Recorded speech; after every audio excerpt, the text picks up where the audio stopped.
Assalamu alaikum, ihr Lieben. Willkommen auf meinem Kanal zu einem neuen Video zur Knochenbrühe.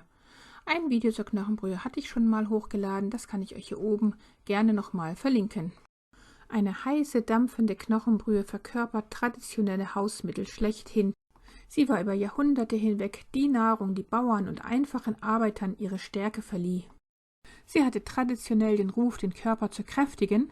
Bei Krankheiten galt sie als Allheilmittel, speziell bei Erkältungen. Die Knochenbrühe ist ein Superfood. Sie wertet den Speiseplan auf und liefert unserem Körper wichtige Nährstoffe. Und zwar essentielle Nährstoffe, die man nicht im Supermarkt findet. Die gute alte Knochenbrühe kann als Basistherapie gegen das Leaky Gut verwendet werden, sowie gegen jegliche andere Darmprobleme auch. Zum Anbraten der Knochen verwende ich hier jetzt wieder das native Bio-Kokosöl, das ich mir kurz auf dem Herd erwärmt hatte, damit es flüssig wird.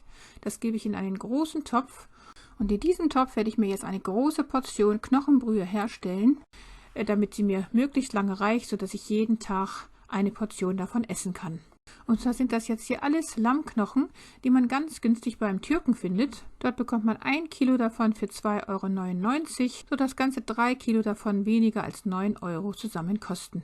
Bei manchen Türken bekommt man die Knochen sogar kostenlos. Und das Tolle ist, dass Schafe hierzulande noch nicht von der Massentierhaltung betroffen sind, weshalb man hier nicht mal auf Bioqualität achten muss, weil Schafe grundsätzlich auf der Weide gehalten werden. Deshalb ist die Herstellung dieser Knochenbrühe aus Lammknochen wirklich ein Geheimtipp. Während die Knochen also kurz angebraten werden, damit sie schöne Röstaromen entfalten, werden wir hier das Gemüse zubereiten und dazu schneiden wir jetzt hier Bio, Tomaten, Karotten, Zwiebeln und Petersilie ganz in kleine Würfel. Man kann an Gemüse verwenden, was man da gerade hat. Hauptsache es ist von Bioqualität. Je mehr verschiedenes Gemüse man verwendet, umso besser der Geschmack und umso mehr gesunde Inhaltsstoffe werden wir von dem Gemüse auch in diese Knochenbrühe bekommen, was also die Mineralstoffe, die Spurenelemente und auch die sekundären Pflanzenstoffe betrifft. Das gesamte Gemüse kommt dann zu den angebratenen Knochen hinzu, wird nochmal ganz kurz mit angebraten, bevor wir dann die Gewürze und anderen Zutaten hinzufügen werden. Und zwar geben wir hier jetzt von meinem Wunderlauch-Pesto 2 gehäufte Esslöffel hinzu. Mein Video dazu verlinke ich euch hier oben. Den kann man übrigens gerade derzeit selber herstellen, weil der Wunderlauch jetzt im Wald zu finden ist. Aber man könnte genauso gut den Bärlauch benutzen. Dann kommen Knoblauchpulver, Kurkuma, frisch gestoßener schwarzer Pfeffer und Himalaya-Salz hinzu. Man könnte das Himalaya-Salz auch erst ganz am Ende, wenn die Knochenbrühe schon fertig gekocht ist, hinzufügen. Dann kommen biopassierte Tomaten hinzu, die waren vorher gefroren und dann füllen wir mit destilliertem, also möglichst dampfdestilliertem reinem Wasser auf. Als letztes geben wir noch naturtrüben Bio-Apfelessig hinzu. Der Apfelessig sorgt dafür, dass die Mineralien aus den Knochen gezogen werden. Die genauen Mengenangaben werde ich euch wie immer in der Infobox mitteilen. Wir geben aber auch noch etwas Bio-Tomatenmark hinzu, auch für den guten Geschmack. Dann wird jetzt alles zum Kochen gebracht und sobald die Knochenbrühe kocht, werden wir die Flamme ganz klein stellen und dann werden wir diese ganze Sache 24 Stunden lang in Ruhe lassen und leise vor sich hin köcheln lassen. Und so sieht das Ganze nach einigen Stunden Köcheln aus. Und wie gesagt, 24 Stunden lang lassen wir dann diese Brühe köcheln. Denn das stundenlange Köcheln löst wichtige Nährstoffe heraus, beispielsweise Kollagenpeptide, Glycin und Glycosaminoglycane. Bei Kollagen handelt es sich um das Strukturprotein schlechthin. Es macht Knochen stark, Knorpel druckfest und hält die Haut elastisch. Mein Video zu den 8 wichtigsten Nährstoffen, um das Kollagen im Körper anzukurbeln, kann ich euch hier oben gerne nochmal verlinken. Die Aminosäure Glycin stärkt die Darmwand und hat sich sogar bei chronisch entzündlichen Darmerkrankungen bewährt. Glycosaminoglycane wirken zusätzlich entzündungshemmend und erfüllen wichtige Funktionen bei der Signalübertragung. Eine gute Knochenbrühe liefert auch folgende Mineralstoffe, und zwar Calcium, Eisen, Kalium, Kupfer, Magnesium. Das in der Knochenbrühe gelöste Kollagen kann der Körper problemlos aufnehmen und das zeigt sich unter anderem in verbesserter Elastizität der Haut. Wenn man regelmäßig Knochenbrühe genießt, profitieren auch das Bindegewebe sowie unsere Knorpel und Gelenke von der guten Versorgung mit Kollagen. Für die Darmgesundheit kann Knochenbrühe ebenfalls eine heilende, aufbauende Wirkung unter anderem durch Kollagen entfalten. Diese Peptide und Aminosäuren stärken die Darmwand, die bei chronisch entzündlichen Darmerkrankungen wie Morbus Crohn und Leaky Gut Syndrom nicht mehr richtig funktionieren. Und auf diese Weise kann die Darmwand wieder ihre normale Funktion erfüllen und Nährstoffe aus der Nahrung in die Blutbahn weiterleiten. Und eine gesunde Darmwand ist sehr wichtig für das Immunsystem, das zum größten Teil um das Verdauungssystem herum angesiedelt ist. Wir haben eben jetzt gesehen, dass wir die Knochen erstmal aus der Brühe gefischt haben und durch ein Sieb gegeben haben, sodass wir nur die Knochenbrühe allein in die Gläser abfüllen.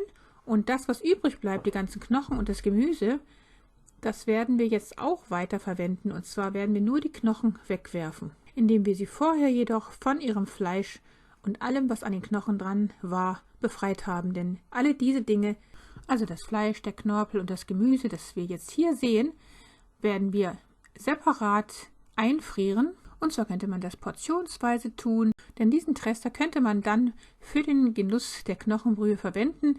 Ich gebe mir immer einige Löffel davon in meine Knochenbrühe und erwärme die ganz langsam auf dem Herd. Und solch eine Portion genieße ich dann jeden Tag. Zusammen mit dem Fleisch und dem Gemüse ist eben die Knochenbrühe dann auch noch sehr sättigend und kann als alleiniger Mahlzeitersatz dienen. Und dieses wohltuende Gericht möchte ich nicht mehr missen. Und da wir jetzt gesehen haben, wie einfach und günstig man sich diese Knochenbrühe herstellen kann, hat eigentlich niemand mehr die Ausrede, sich diese nicht herstellen zu können. In meinem anderen Video zur Knochenbrühe hatte ich nochmal deutlich gemacht, dass eben nur Bio-Knochen verwendet werden dürfen, was für Rinder- und Hähnchenknochen und eventuell auch Fischknochenbrühe auf jeden Fall zutrifft, weil Knochenbrühe nur dann wirklich gesund ist, wenn sie von gesunden, artgerecht gehaltenen Tieren stammt. Aber wie schon oben erwähnt, ist das eben mit den Lammknochen anders, denn das Lammfleisch ist noch nicht von der Massentierhaltung betroffen und die Schafe werden das ganze Jahr über auf der Weide gehalten. Hinzu kommt außerdem, dass Lammfleisch zu den gesündesten Fleischsorten überhaupt zählt. Denn es ist gesund, nahrhaft, bekömmlich und delikat. Ernährungsphysiologisch weist Lammfleisch ein besonders günstiges Nährstoffverhältnis auf. Es ist fettarm, eiweißreich, vitamin- und mineralstoffreich. Und medizinisch-biologisch hat man das interessante Phänomen festgestellt, dass bis heute beim Lamm oder Schaf noch nie Krebserkrankungen aufgetreten sind. Ein Schutzfaktor ist die im Schaforganismus vorhandene Urotsäure, die krebshemmend wirkt. Wer daher viel Lammfleisch isst oder auch die Knochenbrühe daraus herstellt und die regelmäßig zu sich nimmt, der profitiert von dieser Resistenz des Organismus von Schafen gegen Krebs. Eine weitere Substanz, die in Schaf- und Lammfleisch in besonders hohen Mengen auftritt, ist das L-Carnitin. L-Carnitin ist eine Eiweißverbindung, die die Fettverbrennung fördert und leistungssteigernd wirkt. Sie besitzt zudem erwiesenermaßen einen positiven Effekt auf koronare Herzerkrankungen. Bei Diabetikern steigert L-Carnitin die Glukosetoleranz, bei Dialysepatienten kann es den Bedarf an EPO erheblich senken. Hier haben wir jetzt nochmal gesehen, wie stark die erkaltete Knochenbrühe geliert. Ich gebe dann immer noch etwas Wasser hinzu und dann kommt sie einfach auf den Herd und wird dort bei kleinster Temperatur für eine halbe Stunde lang vergessen. Auf diese Weise wird sie ganz langsam erwärmt und man benötigt keine schädliche Mikrowelle dazu. Solch eine Portion täglich abends genossen wird unserer Gesundheit sehr zugutekommen, inshallah.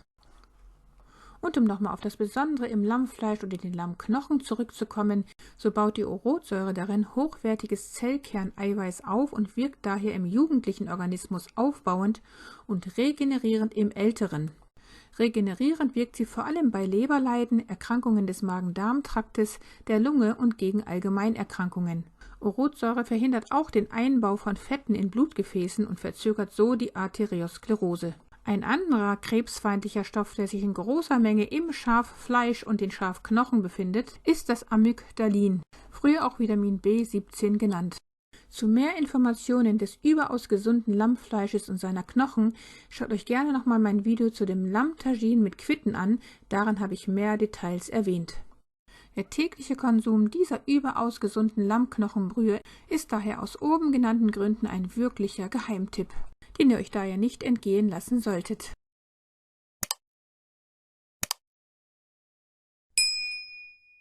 Liebste Grüße, Salam Alaikum, eure Mariam.